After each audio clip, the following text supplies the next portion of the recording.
ओम श्रीं ह्रीं श्रीं कमले कमलालये प्रसीद प्रसीद।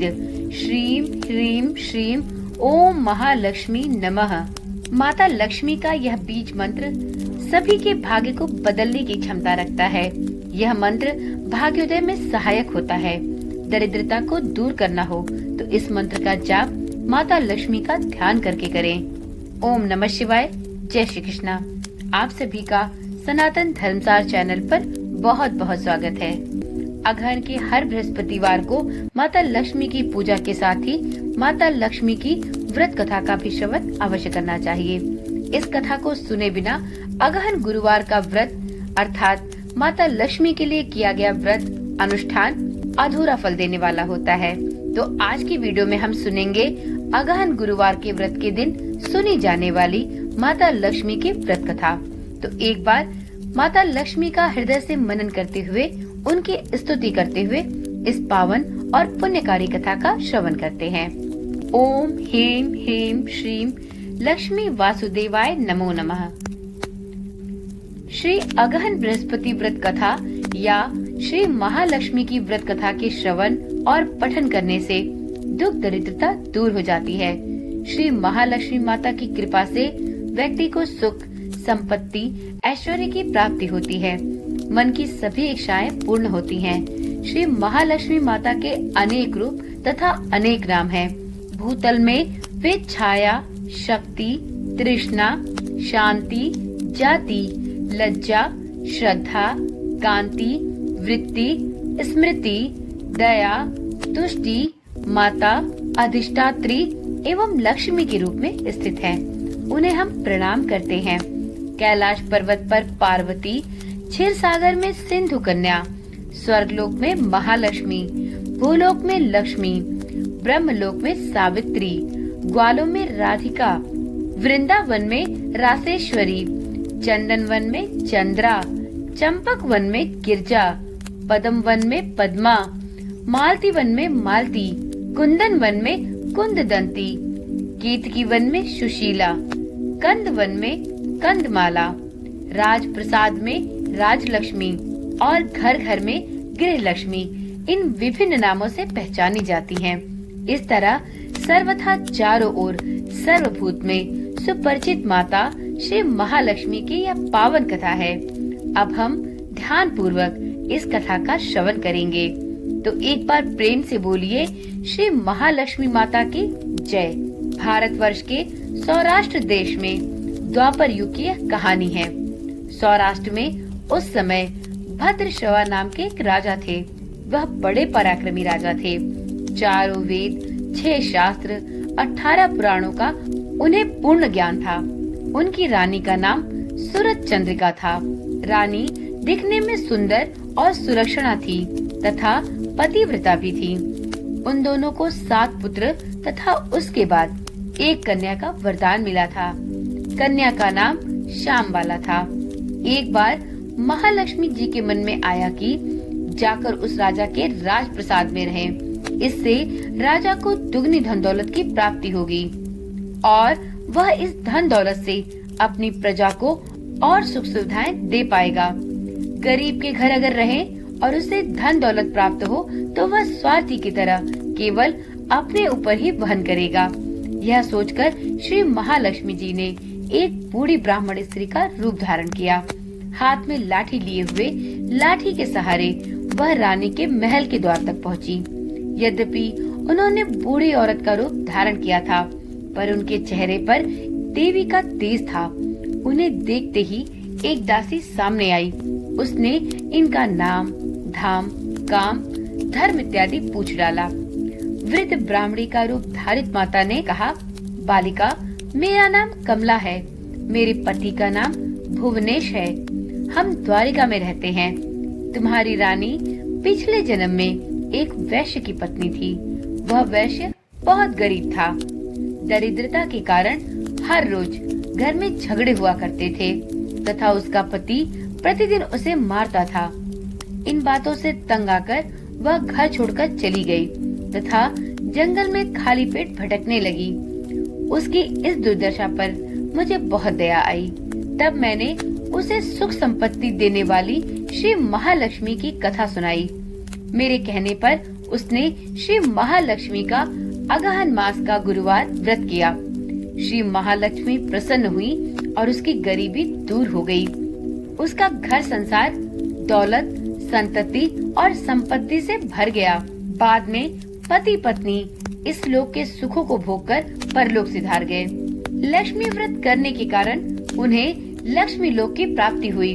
उन्होंने जितने वर्ष महालक्ष्मी का व्रत किया उतने हजारों साल तक उन्हें सुख भोग मिला। इस जन्म में उनका जन्म राजघराने में हुआ, परंतु वह श्री महालक्ष्मी का व्रत करना भूल गई है।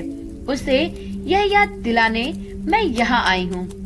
बुढ़िया की बातें सुनकर दासी ने उन्हें प्रणाम किया तथा श्री महालक्ष्मी का व्रत किस तरह किया जाए इस बारे में बुढ़िया से पूछा। बुढ़िया रूप धारण किए हुए श्री महालक्ष्मी माता ने दासी को महालक्ष्मी व्रत की संपूर्ण पूजा विधि और महिमा बताई। इसके बाद वह दासी माता को प्रणाम कर रानी को माता के आने की सूचना देने के लिए महल के भीतर चली गई। राजवैभव में रहते हुए रानी को अपने ऐश्वर्य का बहुत घमंड हुआ था। संपत्ति तथा अधिकार की वजह से वह उन्मत्त हो गई थी। दासी द्वारा बताई गई बुढ़िया की बातें सुनकर वह आग बबूला होकर राजद्वार पर आकर बुढ़िया रूपी श्री महालक्ष्मी पर बरस पड़ी। उसे यह ज्ञात नहीं था कि श्री महालक्ष्मी माता बुढ़िया का रूप धारण करके उसके महल के द्वार पर खड़ी हैं। परंतु रानी का यह अनादर और रूखा बर्ताव अपने लिए देखकर माता ने वहाँ ठहरना उचित न समझा। वे वहाँ से चल पड़ी। राह में उन्हें राजकुमारी श्यामबाला मिली। उन्होंने श्यामबाला को सारा वृतांत कह सुनाया। श्यामबाला ने अपनी माता की तरफ से श्री महालक्ष्मी माता से क्षमा याचना की। माता को उस पर दया आ गई। उन्होंने श्यामबाला को श्री महालक्ष्मी व्रत के बारे में विस्तार पूर्वक बताया। उस दिन अगहन अर्थात मार्गशीर्ष माह का पहला गुरुवार था। श्यामबाला ने परम श्रद्धा से श्री महालक्ष्मी का अगहन गुरुवार का पहला व्रत रखा। फलस्वरूप राजा सिद्धेश्वर के सुपुत्र मालाधार से उसका विवाह संपन्न हुआ। वह धन दौलत ऐश्वर्य वैभव से मालामाल हो गई। पति के साथ ससुराल में आनंद से दिन बिताने लगी। इधर श्री महालक्ष्मी का रानी पर प्रकोप हुआ। फलस्वरूप राजा भद्रश्रवा का राज्य एवं राज कारोबार नष्ट हो गया। यहाँ तक कि भोजन के भी लाले पड़ गए। ऐसी परिस्थिति में एक दिन रानी ने अपने राजा से निवेदन किया कि हमारा दामाद इतना बड़ा राजा है, धनवान है, ऐश्वर्यशाली है, क्यों न उसके पास जाएं, अपना हाल उसे सुनाएं, वह जरूर हमारी मदद करेगा। इस बात पर राजा भद्रश्रवा दामाद के पास रवाना हुए। दामाद के राज्य पहुंचकर एक तालाब के किनारे थोड़ी देर विश्राम करने के लिए ठहर गए। तालाब से पानी लेने आते जाते दासियों ने को देखा तो उन्होंने विनम्रता से उनकी पूछताछ की। जब उन्हें ज्ञात हुआ कि वह रानी श्यामबाला के पिता है तो दौड़ते हुए जाकर उसने रानी को सारी बात बताई। रानी ने दासी के हाथ राज परिधान भेजकर बड़े ठाट से अपने पिता का स्वागत तथा आदर सत्कार किया, खान पान कराया। जब वह लौटने लगे तो पुत्री ने सोने की मोहरों से भरा एक घड़ा अपने पिता को उपहार स्वरूप दिया।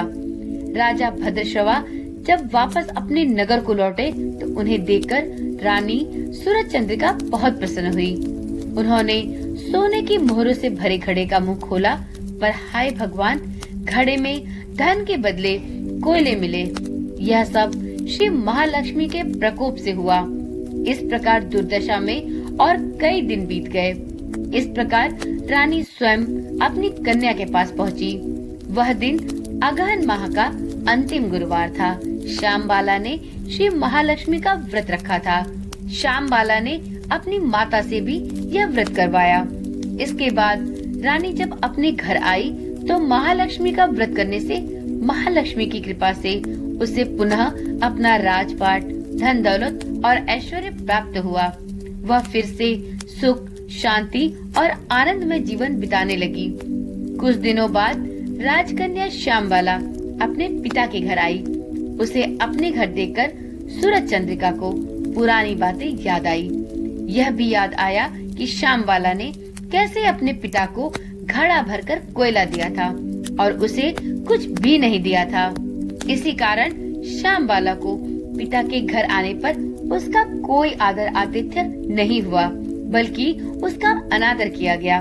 पर उसने इस बात का बुरा नहीं माना और अपने घर वापस लौटते समय उसने पिता के घर से थोड़ा नमक ले लिया।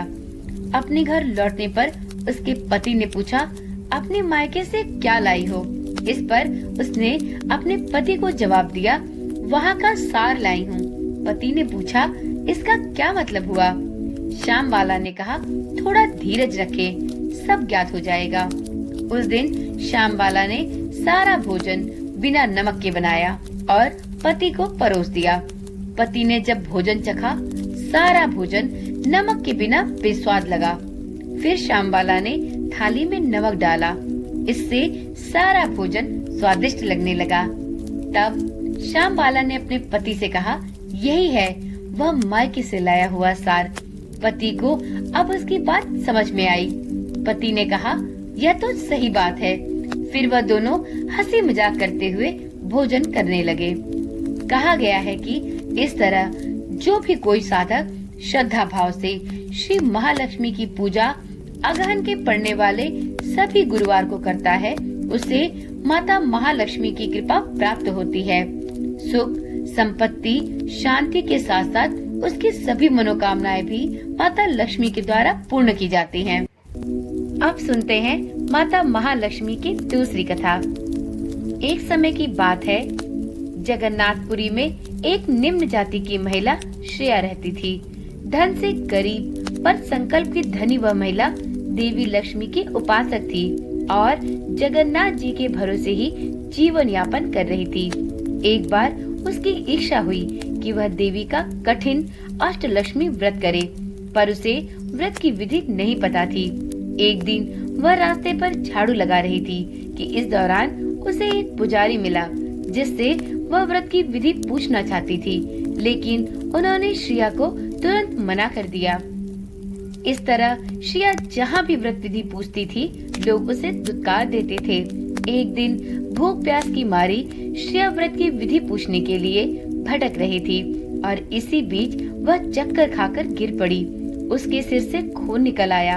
अपने भक्त की सच्ची श्रद्धा और दुख देखकर जगन्नाथ जी इतने दुखी हुए कि उनकी भी प्रतिमा से खून निकल आया। पंडित, पुजारियों और सेवायतों ने ये देखा तो वह घबरा गए और संपूर्ण पुरी में हड़कंप मच गया। ये बात राजा तक भी पहुंची तो वह समझ गया कि जरूर कहीं घोर पाप हुआ है और भगवान श्री मंदिर छोड़कर चले गए हैं। ऐसे में राजा ने तुरंत सिंहासन त्याग दिया और उस पाप की खोज में चल पड़ा, जिसके कारण श्री मंदिर से भगवान चले गए।